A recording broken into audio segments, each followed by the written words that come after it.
अरे भाई के हमेशा ये जनरेशन, 2 जनरेशन का टकराव रहा है। नई जनरेशन हमेशा अपने पहले वाली जनरेशन को ये कहती है कि आपको क्या मालूम है? आप तो हमको समझते ही नहीं। वो मतलब सिरे से नकार देते हैं, उनको लगता है कि उनके माता-पिता या वो बाकी एक वैचारिक बहुत बड़ा गैप हो सकता है। लेकिन क्या वाक़ई ऐसा लगता है कि ये जो एक जनरेशन गैप है, ये इसकी बहुत बड़ी वजह है युवाओं के विद्रोही होने की, वो जो बहुत रिबेलियस हो जाते हैं और उनको लगता है कि जो भी चीज़ ला दी जा रही है वो चाहे अच्छी हो, बुरी हो, इसका विरोध करना ही चाहिए और विरोध करने के उनके अपने तरीके हैं। जैसे कई बार वो कहते हैं कि नहीं शराब के लिए मना किया, हम तो पिएँगे, ड्रग्स के लिए मना किया, हम तो करेंगे इसको। वो एक तरह से ये भी जताना चाहते हैं क्या कि हमें आपकी इन वैल्यूज़ की कोई परवाह नहीं जी। तो होता क्या है, मतलब जितना मैं समझ सका हूँ, है। जी। अ, अपने पेरेंट्स के साथ, अपने टीचर्स के साथ इतनी अभी तक मैं कॉन्टैक्ट में हूँ, टच में हूँ, उनसे बात होती है, टीचर्स से, पेरेंट्स साथ में ही हैं। और तो मैं वो उस चीज़ को बहुत ही क्लोज़ली ऑब्ज़र्व करता हूँ। तो मैंने ये समझा है कि हम एक-दूसरे को समझते नहीं हैं। अब जैसे मैं अभी एक बीच की जनरेशन में हूँ, मेरे मेरे भी हुँ, बच्चे हैं और हुँ। मेरे पेरेंट्स भी हैं।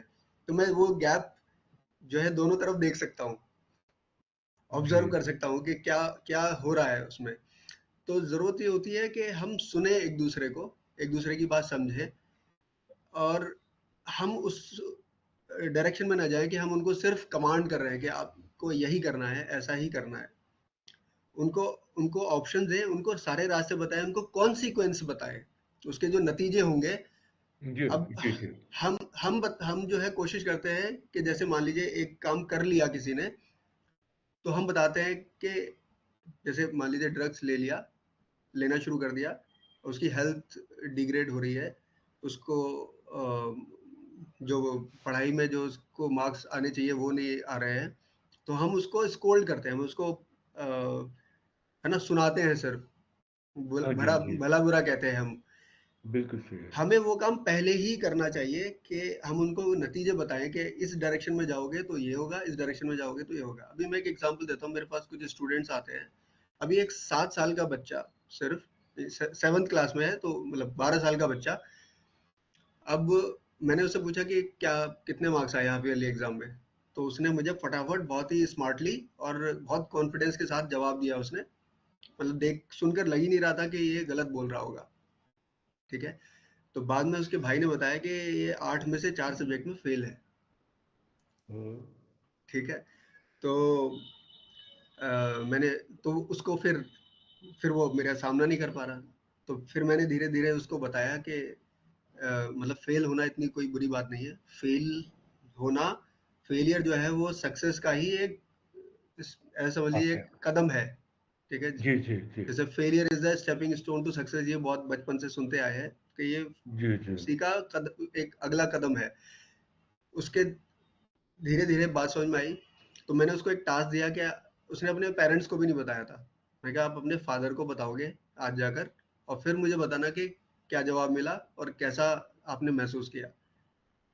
तो उसने अपने फादर को बताया, जैसे भी डरते हुए नर्वस था वो, लेकिन बताया। फादर ने बोला कि कोई बात नहीं, फेल और पास तो लगा रहता है, ये अच्छा लगा मुझे सुनकर कि तुमने सच बोला। बहुत और बढ़िया बात। फिर उसके फादर ने मुझे फ़ोन किया, बेटे से बात कराई। मैंने पूछा कि आपको कैसा लग रहा है अब? तो बोला मुझे मेरे दिल से जो डर था वो निकल गया, मुझे अच्छा लग रहा है, अब मैं बहुत मेहनत करूँगा। ठीक है? अब वो जो भी रिज़ल्ट आएगा, वो बात की बात है। लेकिन एट लीस्ट उसने एक चीज़ सीखी कि ऑनेस्टी ज़रूरी है, सच बोलना ज़रूरी है। अनिल जी, आपकी एक बात, ये जो आपका जवाब था, इससे एक बात और भी निकल के आती है कि जो कम्युनिकेशन है, संवाद बहुत ज़रूरी है बच्चों के साथ। उनके मन को जानने के लिए मुझे लगता है कि अ, वैसे भी घर जो है आजकल मोबाइल के आस-पास बटे हुए हैं, है ना? और ऐसे में पहले लोग कम्युनिकेट करते थे, खाने की टेबल पे इकट्ठे होते थे, सुबह बैठे हैं या किसी और बहाने से घर के सदस्य आपस में बात करते थे, दिन भर की दिनचर्या पर चर्चा होती थी, उसमें करियर पर डिस्कशन होता था, रिश्तों पर लोग बात करते थे, बहुत सारी चीज़ें हैं। और सबसे बड़ी बात है कि उसमें कई बार उस बातचीत से भी हल निकलता था। तो क्या आपको लगता है कि ये भी एक बहुत बड़ा कारण है संवाद का कम होते जा रहा जी, बहुत बड़ा कारण है। और वो संवाद नहीं हो रहा है, इसीलिए फिर वो सोशल मीडिया और फ़ोन की तरफ जाते है? हैं, जी। क्योंकि उनके पास और कोई है नहीं। मतलब कितने बच्चे हैं, कितने हमारे पास प्लेग्राउंड है जहाँ पर बच्चे खेल सके। छोटे घर हो गए, बाहर एक साथ एकजुट होकर कुछ काम करने वाली चीज़ें नहीं है हमारे पास। और हम बच्चों पे प्रेशर डालते हैं उस जो एक सिस्टम बना हुआ है उसी पे चलने का। अब जैसे मान लीजिए, अगर ऐसे बहुत सारे एग्जाम्पल हैं, जैसे आप आमिर खान का ही एग्जाम की बात कर जी। रहे थे। अब आमिर खान को अगर उनके फादर ने प्रेशराइज किया होता कि आप एक्टर नहीं बन सकते, आप जो है स्टोरी नहीं सुन सकते, है ना? तो क्या वो एक्टर बनते? ऐसे ही सचिन तेंदुलकर है। अब वो कितनी छोटी उम्र में उनको क्लैरिटी मिल गई कि मुझे यही काम करना है। तो उनका बिल्कुल सही। टैलेंट, उनके स्किल्स, उनका जो एनवायरनमेंट था वो सब अलाइन हो गया उनके उस मकसद के लिए। और रिजल्ट सबके सामने है। तो वो ज़रूरत ये होती है कि वो क्लैरिटी मिल जाए उस उनके पर्पस की लाइफ के, और जितना जल्दी मिल जाए उतना अच्छा है। आरिफ हुसैन साहब, हमने परिचय जब दिया आपका तो संक्षिप्त परिचय था लोगों को। अ, इतना तो समझ में आ गया कि एक खास मकसद से आप जुड़े हैं, खास तरह का काम कर रहे हैं।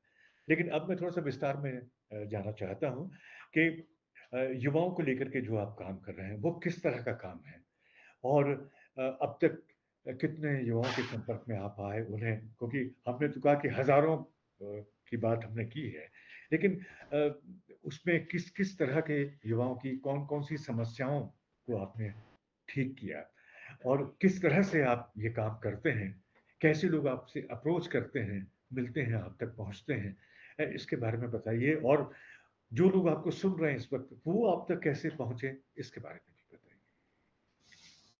देखिए,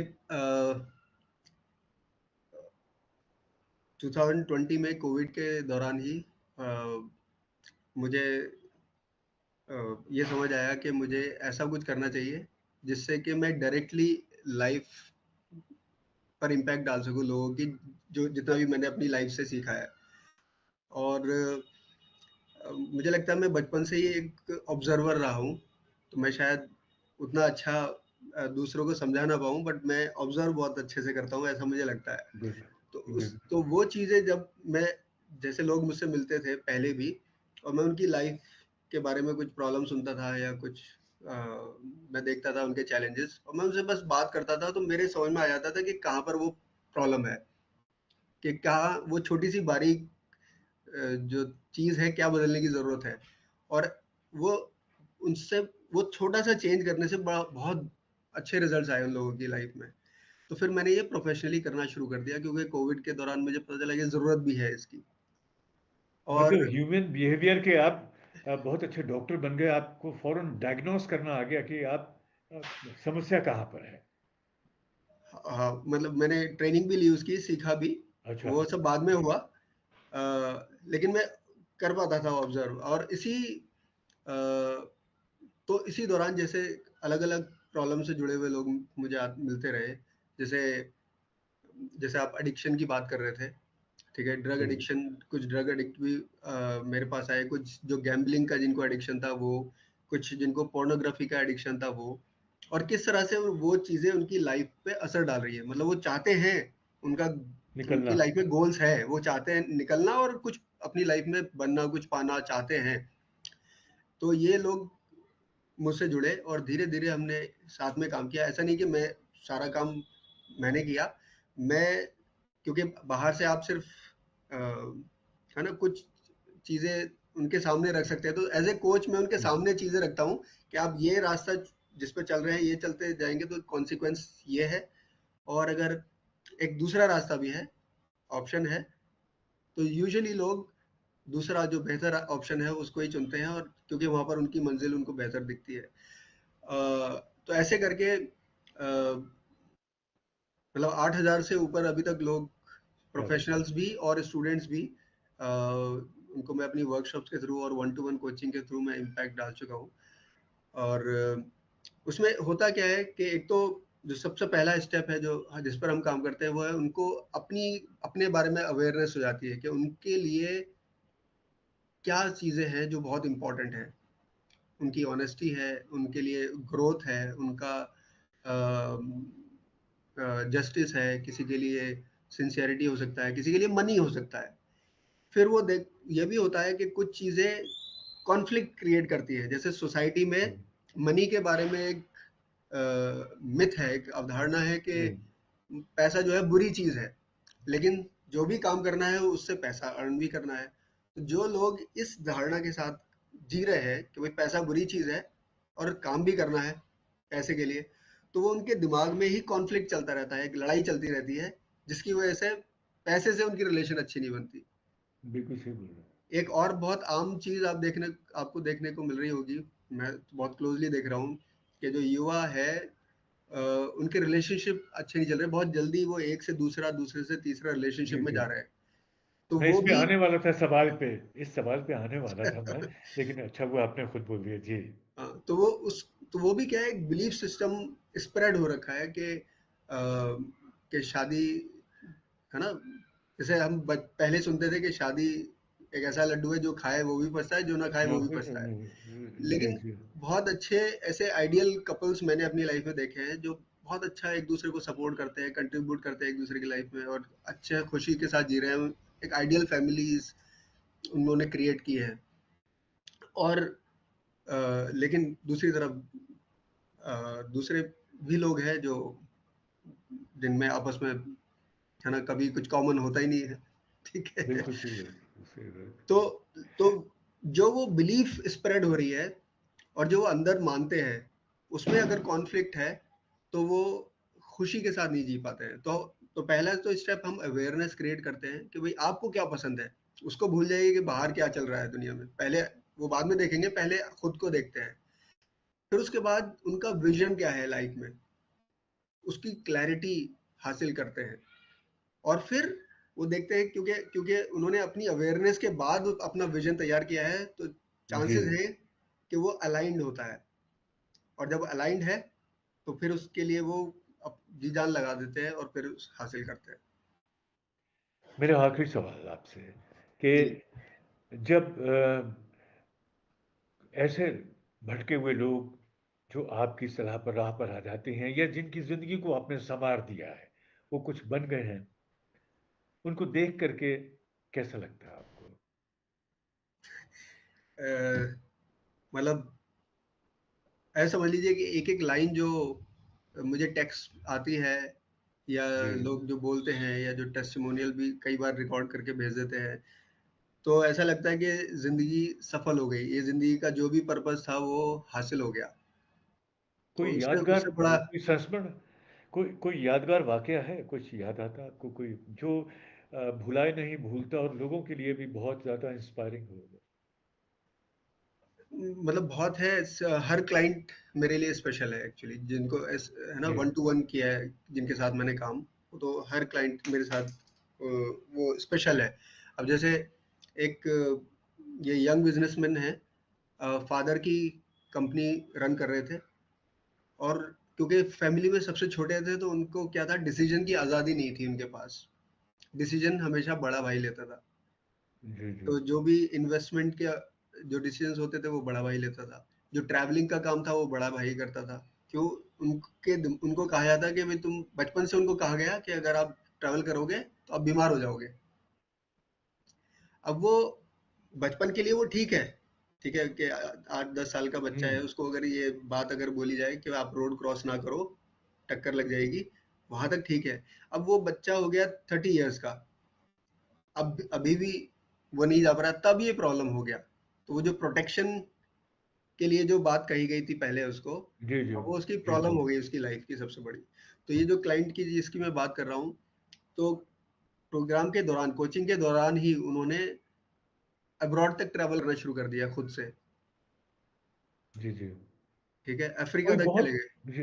अच्छा अच्छा ओ ओ, ठीक है। और मतलब ये बहुत बड़ा फियर था, हमें लगता है कि मामूली चीज है, लेकिन जिसका फियर है, हम्म हम्म आप सोचिए कि किसी को कॉकरोच से डर लगता है, तो वो कॉकरोच को देख के हो सकता है वो जंप कर जाए बिल्डिंग से। वो डर हम ये कंपेयर नहीं कर सकते कि ये छोटा डर है और ये बड़ा डर है वो डर है। अरे साहब, मैंने कहा था कि आखिरी सवाल है, लेकिन कुछ दो सवाल मुझे और याद आ गए। एक तो ये कि सोशल मीडिया पर हम सब जाते हैं, देखते हैं, और यूथ भी जाता है। यंगस्टर्स किसी की सक्सेस स्टोरी देखते हैं और बड़े उससे प्रभावित भी होते हैं, और लेकिन वो उसके पीछे की जो स्ट्रगल है उसको नहीं देखते। उनको ये तो लगता है कि इसके पास बड़ी गाड़ी है, बड़ी पोस्ट है, खूब पैसा आ रहा है, लेकिन शायद वो उसके पीछे की जो मेहनत है उस पे उसको नज़रअंदाज कर देते हैं। कई बार शायद एक ये भी वजह है कि उनके वो अपने टारगेट को जैसे है या अपने करियर को लेकर के जो एक कंसंट्रेशन वो जो होता है, माइंड सेट करना होता है, वो ठीक से उसमें जैसे फ्लिकरिंग माइंड के हो जाते हैं। जी, बिल्कुल। अ, तो होता क्या है, जैसे आप सेलिब्रिटीज़ का ही एग्ज़ाम्पल ले रहे थे। अब इंडिया में सबसे बड़े सेलिब्रिटीज़ में से एक है शाहरुख खान। अब वो जी, उनकी लाइफ़ को और उसके पीछे जो आज भी वो मेहनत कर रहे हैं, उसके बारे में कहीं बात नहीं होती है। सही बात है। क्योंकि बात नहीं होती है तो ध्यान उस पे ही जाता है जो उनकी अचीवमेंट है, कि उन्होंने ये है ना, अभी इस साल नेशनल अवार्ड ले लिया, उनको ये इतने फिल्म फेयर अवार्ड मिले, इतने करोड़ उन्होंने बना लिए, इंडिया के टॉप बिलियनियर्स में उनका नाम है, ऐसे करके तो लोगों को जो अचीवमेंट है उसी के बारे में, क्योंकि बार बार बात हो रही है तो उसी पर फोकस जाता है। कितने लोग हैं जो बात करते हैं कि वो इंसान दिन में शायद 3 घंटे 4 घंटे सोता है। जो साथ में काम करने वाले हैं वो लोग बताते हैं कि उनको सोते हुए ही नहीं देखते। शिखर पर बने रहने के लिए लगातार मेहनत करनी पड़ती है, होमवर्क करना पड़ता है, काम करना पड़ता है, वरना इंसान उस शिखर से नीचे उतर जाएगा, शोहरत से हाथ धो बैठेगा, बहुत सारी चीज़। क्योंकि एक दौड़ है, उस दौड़ में आपको लगातार अगर बने रहना है तो आपको मेहनत ज़रूर करनी पड़ेगी। एक जो अब जो सवाल जिस पे मैं आ रहा हूँ, शायद यही आखिरी सवाल होगा कि काउंसलिंग के दौरान कोई ऐसा केस जो बहुत मुश्किल और चैलेंजिंग रहा हो आपके लिए। अ, बहुत मुश्किल एक एक एक मतलब थोड़ा मुश्किल सवाल पूछ लिया है आपने। ठीक है, क्योंकि मुझे मुझे मेरी लाइफ की तरफ लेके जा रहा है बजाय ओह! क्लाइंट के। तो हुआ क्या कि अ, मैं किसी को कोच कर रहा था और उसी दौरान मेरी भी कुछ चीजें निकल कर आ गई। ठीक है, क्योंकि सिमिलर जी, सिमिलर चैलेंजेस है, सिमिलर प्रॉब्लम थी। जी, जी, बचपन का जी, ट्रॉमा जी, था उनका कुछ, उस क्लाइंट का, और वो वैसा ही कुछ-कुछ मेरा भी, तो मुझे भी याद आ गया, जो कि मैं शायद उस टाइम पे रहूँगा 42-43 इयर्स का। तो वो बहुत पहले जब मैं 3rd क्लास में था, तो क्या हुआ था कि मुझे किसी ट्यूशन के लिए जाना था, और मैं रास्ते में ट्यूशन जाने की बजाय एक प्लेग्राउंड पड़ता था, मैं 2 दिन वहाँ पर खेल के वापस आ गया। तो पता चला मेरे चाचा को कि मैं ये तो जा ही नहीं रहा 2 दिन से। तो उन्होंने अच्छे से पिटाई की मेरी, और तो उससे उससे एक फ़ायदा ये हुआ कि झूठ बोलना बंद हो गया। तो लाइफ़ में जी। सच सच बोलना, चाहे जो हो जाए, पर सच बोलना ये एक प्रिंसिपल बन गया। ब ठीक है? और लेकिन जब मैं कोच कर रहा था तो वो एज़ ए ट्रॉमा निकल के आया। तो काउंसलिंग में क्या होता है, जब हम काउंसलिंग कर रहे होते हैं, तो जो ट्रॉमा है, कभी किसी भी कोई भी पास्ट ट्रॉमा है, तो वो हमें ये उसी पीरियड में ले जाता है, जो जो बचपन का जैसे पीरियड है या वो जो भी पास्ट का पीरियड है उसमें ले जाता है, और हम प्रेजेंट में वो चीज़, वो पेन फील करते हैं। तो मेरे साथ भी ऐसा ही हुआ। लेकिन दूसरी तरफ जो मैं काम कर रहा हूँ, जो कोचिंग कर रहे हैं, अब यही ट्रॉमा अगर मैं लूँ, तो उस ट्रॉमा से जो मैंने सीखा वो ये सीखा कि वो उस उससे मेरे लिए इंटेग्रिटी सबसे बड़ी वैल्यू बन गई मेरे लिए। ठीक है, कि चाहे जो हो जाए, I have to be honest, मुझे सिंसियर रहना है अपने काम को लेके। जो मैं बोल रहा हूँ वो मुझे करना है, और जो मैं कर रहा हूँ वो बोलना है। तो एक अब काउंसलर बोलेंगे कि वो तो बचपन का ट्रॉमा है, बट कोच बोलेगा कि आपने उससे एक अच्छी चीज़ सीखी, और उससे लाइफ में आप आगे बढ़े, जिसने जिसमें आप आपकी लाइफ में उसने हेल्प किया, तो वो ठीक है। आरिफ साहब, बड़ी दिलचस्प बातचीत आपके साथ में हुई है। आखिर में मैं वो टिप्स, वो मतलब नटशेल में कह लें, या वो ऐसी बातें, कुछ सूत्र आपके जो युवाओं को सुनने चाहिए, जो उनके जीवन की दिशा बदल सकते हैं, जो उन्हें अपने जीवन में उतारने चाहिए, करना चाहिए, अब क्या कहेंगे आप? देखिए, मैं कोचिंग में भी यही काम करता हूँ, और मैं यही टिप्स यहाँ पर भी दूँगा कि सबसे ज़रूरी चीज़ है अपने आप को पहचानना, कि मेरे लिए खुद के लिए क्या ज़रूरत है, क्या ज़रूरी है, मेरी क्या वैल्यूज़ है, और उन वैल्यूज़ को जीना है। उसकी परवाह नहीं करनी है कि लोग क्या कह रहे हैं, और अ, पीयर प्रेशर है या सोशल प्रेशर है, फैमिली प्रेशर है, उसमें नहीं जाना है, बल्कि खुद को पहचानना। पहला तो ये है। दूसरी चीज़, कि जो अपना विज़न आपका है या गोल है या जो टारगेट आप लेकर चल रहे हो, चाहे वो छोटा हो या बड़ा हो या लॉन्ग टर्म हो, वो आपका खुद का होना चाहिए। वो किसी अगेन किसी प्रेशर की वजह से ना आया हो, क्योंकि आप वैसे भी हम्म। छोड़ दोगे।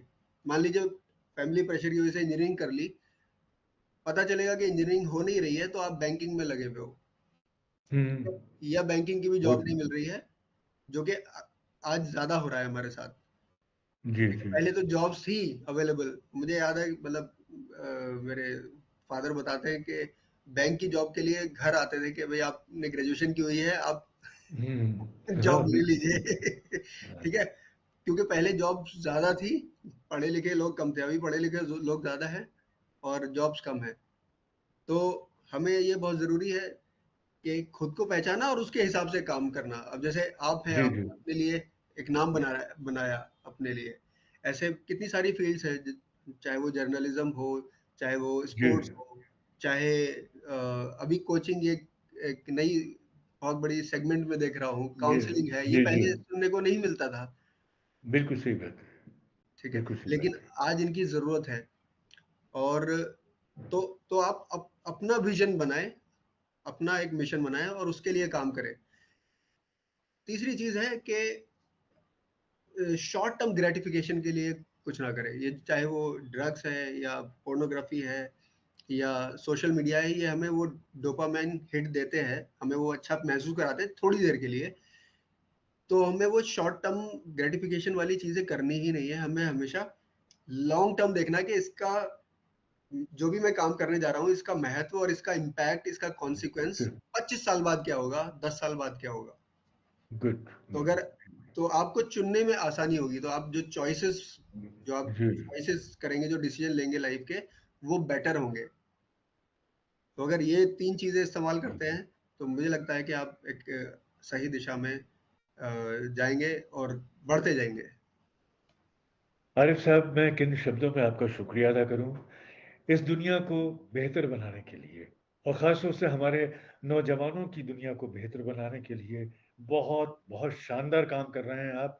और आपसे बात करते हुए गर्व हो रहा है कि हमारी सोसाइटी में ऐसे भी लोग हैं जिनको इस मुल्क की, इस सोसाइटी की, हमारी पीढ़ी की जो नई जनरेशन है, उसकी चिंता है। और आपने अपने आप को इनको बेहतर बनाने के लिए समर्पित कर दिया है। ये भी अपने आप में अपने मुल्क की बहुत बड़ी सेवा है। हमसे बात करने के लिए बहुत बहुत शुक्रिया। और अपने दर्शकों से हम यही कहेंगे कि आप सुन रहे थे मेरी बातचीत अ, आरिफ हुसैन साहब से, और उम्मीद है कि आपको ये बातचीत पसंद आई होगी। प्रोग्राम के किसी और एपिसोड में हम फिर से किसी और शानदार शख्सियत के साथ हाजिर होंगे, बहुत सारे नए मुद्दे लेकर के। तब तक के लिए दीजिए इजाजत। नमस्कार। नमस्कार, धन्यवाद।